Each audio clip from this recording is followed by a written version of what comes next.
అందరికీ నమస్కారం. నేను మీ పిసిరెడ్డి.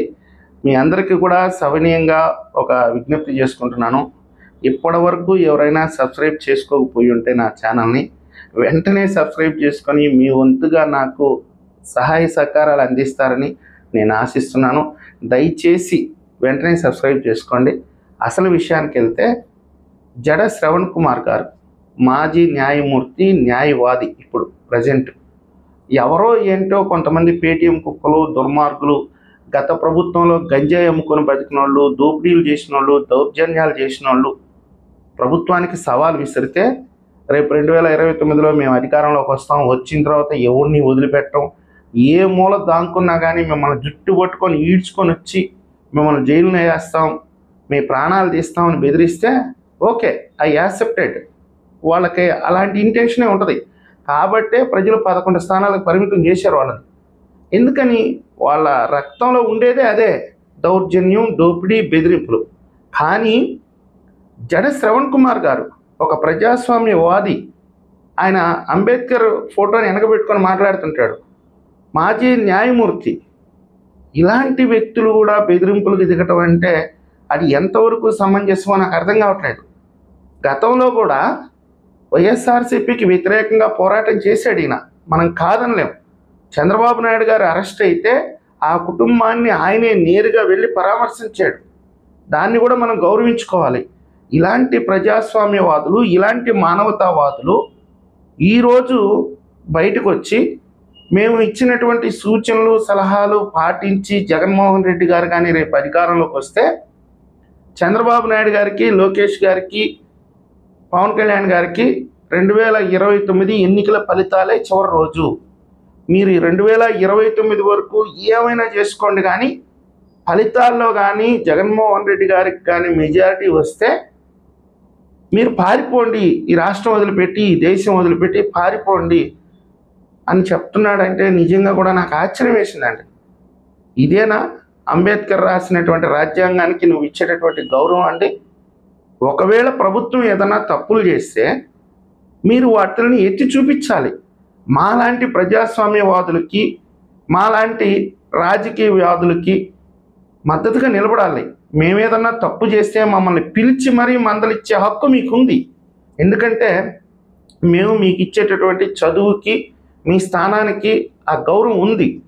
ఖచ్చితంగా మీరు మాలాంటి వాళ్ళని పిలిపించి, మేము ఏదన్నా తప్పుడు మార్గంలో వెళ్తుంటే, రాజకీయంగా మేము ఏదన్నా తప్పుడు ఆరోపణలు చేస్తుంటే మీరు ఖచ్చితంగా పిలిపించవచ్చు. పిలిపించి ఇది కరెక్ట్ కాదు, ప్రజలు కష్టాల్లో ఉన్నారు, మీ వంతుగా మీరు పోరాటం చెయ్యండి అని చెప్పి మమ్మల్ని మందలించి సన్మార్గంలో పెట్టాల్సినటువంటి బాధ్యత జడ శ్రవణ్ కుమార్ గారి మీద ఉంది. మేమందరం కూడా ఆయన ఫాలో అవుతుంటాం. ఆయన గతంలో పోరాటం చేస్తే ఈ వైఎస్ఆర్సీపీ వాళ్ళు ఆయన్ని ఎన్నో రకాలుగా హింసించారు. ఆయన మీద కేసులు కూడా పెట్టారు. కానీ ఈరోజు వాళ్ళకి సిగ్గు ఎగ్గు లేదనుకోండి, అది పక్కన పెట్టండి. వాళ్ళు ఏముంది, దారిని పోయే ప్రతి ఒక్కడు వాళ్ళ బిడ్డే. ఎవరైనా సమాజంలో కొంచెం గొప్పగా బతుకుతుంటే వాడికి సంబంధం లేకపోయినా వాడు మావాడే అని చెప్పుకుంటారు. అది వాళ్ళకి జెన్యూన్గా వచ్చింది, వాళ్ళకి జన్యుపరంగా వచ్చినటువంటి లక్షణం. అందుకే వాళ్ళు ఎన్టీఆర్ మావాడు అంటారు, జూనియర్ ఎన్టీఆర్ కూడా మావాళ్ళే అంటారు, అల్లు అర్జున్ కూడా మావాళ్ళే అంటారు. ఎవరైతే సమాజంలో ఉన్నతంగా బతుకుతుంటే వాళ్ళందరూ కూడా మావాళ్ళే అని చెప్పుకుంటారు వీళ్ళు. కాబట్టి వాళ్ళని తప్పడానికి లేదు. కానీ శ్రవణ్ కుమార్ గారు 10 మందికి మార్గం చూపించాల్సినటువంటి వ్యక్తి ఈరోజు అంత దిగజారుడు మాటలు మాట్లాడుతుంటే నాకే ఆశ్చర్యం వేసిందండి. ఇదేనా రాజ్యాంగం చెప్పేది? ఒక పార్టీ ఓడిపోతే ఆ పార్టీని చంపేయాలా? అదేనా మీరు చెప్తుండేది? దాదాపుగా ఈరోజు ప్రభుత్వానికి మద్దతుగా 2 లక్షల మంది ఉన్నారు యాక్టివ్గా పనిచేసేవాళ్ళు సోషల్ మీడియాలో. అంటే మీరు ఈ 2 లక్షల మందిని చంపేస్తారా? చంద్రబాబు నాయుడు గారు, పవన్ కళ్యాణ్ గారు, లోకేష్ గారు మీరు అన్నట్టుగా విదేశాలకు పారిపోయారు అనుకోండి, మరి ఈ 2 లక్షల మంది పరిస్థితి ఏంటి? కూటమికి ఓటేసినటువంటి 3 కోట్ల మంది పరిస్థితి ఏంటి? అంటే మీ ఉద్దేశం ప్రకారం ఆ నాయకుల్ని చంపేసో లేకపోతే తరిమేస్తే మరి ఈ 3 కోట్ల మంది ఏమైపోవాలి? అందుకోసం వైఎస్ఆర్సీపీకి ఓటేయమని మీరు ప్రచారం చేస్తున్నారా సార్? ఇది నిజంగా కూడా చట్టబద్ధమైనటువంటి వ్యాఖ్యలేనా? ఇవి రాజ్యాంగబద్ధమైనటువంటి వ్యాఖ్యలేనా? ప్రభుత్వం తప్పు చేస్తే నిలదీసే హక్కు మీకుంది. అంతేకాని జగన్మోహన్ రెడ్డికి ఊడిగం చేస్తే మాలాంటి వాళ్ళు సహించలేరండి. దయచేసి జడ శ్రవణ్ కుమార్ గారి దగ్గర వరకు నా వీడియో వెళ్తుందని నేను ఆశిస్తున్నాను. మనస్ఫూర్తిగా చెప్తున్నాను. మీలాంటి వాళ్ళ పోరాటం, మీలాంటి వాళ్ళ మాటలు మాకు ఆదర్శం. మేము మీ మార్గంలో నడవాలని మేము చూస్తుంటే మీరు పోయి జగన్మోహన్ రెడ్డి గారి మార్గంలో నడుస్తామంటారు ఏంటండి?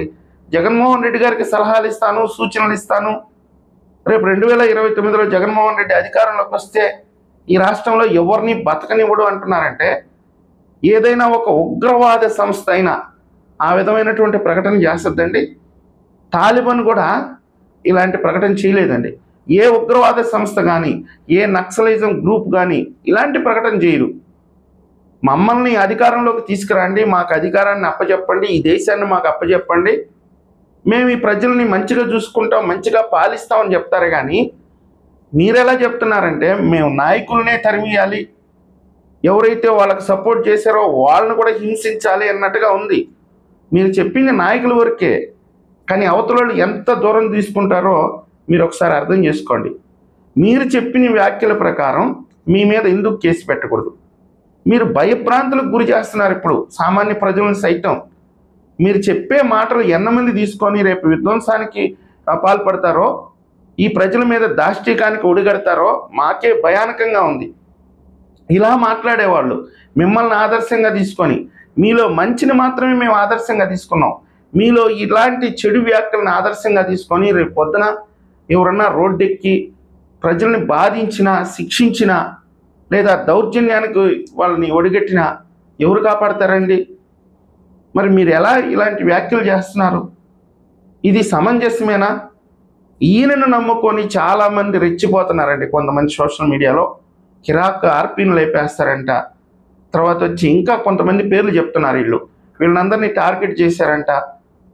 రేపు 2029లో అధికారంలోకి రావడంతో వీళ్ళందరికీ అదే చివరి రోజు అంట. దయచేసి నేను ప్రభుత్వ పెద్దలకు కూడా చెప్తున్నాను, నేను వీలైతే న్యాయస్థానానికి కూడా తెలియజేసుకుంటున్నాను. ఎవరన్నా న్యాయవాదులు చూస్తుంటే ఇవి కరెక్ట్ అయినటువంటి వ్యాఖ్యలు కాదండి. ఇది సంఘ విద్రోహక శక్తులకి ఊతమిచ్చేటటువంటి మాటలు ఇవన్నీ. ప్రభుత్వం తప్పు చేస్తే జడ శ్రవణ్ కుమార్ గారే నేరుగా పోరాటం చేసేటటువంటి సామర్థ్యం ఉంది. ఒకవేళ మాలాంటి వాళ్ళు ఏదన్నా తప్పు చేస్తుంటే కూడా మందలించే హక్కు ఆయనకు ఉంది. మరి ఎందుకు జగన్మోహన్ రెడ్డి గారి ట్రాప్లో పడి ఇలాంటి తప్పుడు వ్యాఖ్యలు చేస్తున్నాడో మాకు అర్థం కావట్లేదు. దయచేసి నేను ప్రభుత్వానికి కానీ న్యాయవాదులకు కానీ నేను విజ్ఞప్తి చేస్తున్నాను, ఇలాంటి వ్యాఖ్యల మీద కేసు ఎందుకు వేయకూడదు? చాలామంది లిస్ట్ అవుట్ అవుతున్నారు, ప్రతిరోజు బెదిరిస్తున్నారు, మాలాంటి వాళ్ళని భయభ్రాంతులకు గురి చేస్తున్నారు. చంద్రబాబు నాయుడు గారు అరెస్ట్ అయ్యారు, మా పార్టీ ఏమైపోద్ది, మా నాయకులు ఏమైపోతారు, రేపు ఈ రాష్ట్ర భవిష్యత్తు ఏమైపోద్ది అనే కదా మేమంతా రోడ్డు మీదకి వచ్చాము. అలాంటిది ఈరోజు మా నాయకుడినే ఈ దేశంలో ఉండకుండా చేస్తామని సవాల్ చేస్తున్నారంటే, సాక్షాత్తు ముఖ్యమంత్రి గారిని, డిప్యూటీ ముఖ్యమంత్రి గారిని, విద్యాశాఖ మంత్రిని భయపెడుతున్నారు అంటే ఇలాంటి వాళ్ళ మీద చట్ట ప్రకారంగా ఎందుకు చర్యలు తీసుకోకూడదు అని చెప్పి నేను ప్రభుత్వాన్ని డిమాండ్ చేస్తున్నాను. ప్రభుత్వ పెద్దలు ఎవరైనా నా వీడియో చూస్తే సత్వరం జడ శ్రవణ్ కుమార్ గారికి నోటీసులు ఇచ్చి వివరణ తీసుకోవాల్సిందిగా విజ్ఞప్తి చేస్తున్నాను. ఇలాంటి వ్యాఖ్యలు ఎవరు చేసినా సరే వాళ్ళ మీద కఠినంగా చర్యలు తీసుకుంటారని చెప్పి నేను ఆశిస్తున్నాను. ఈ వీడియో మీకు నచ్చినట్లయితే లైక్ చేయండి, సబ్స్క్రైబ్ చేయండి. ధన్యవాదాలు.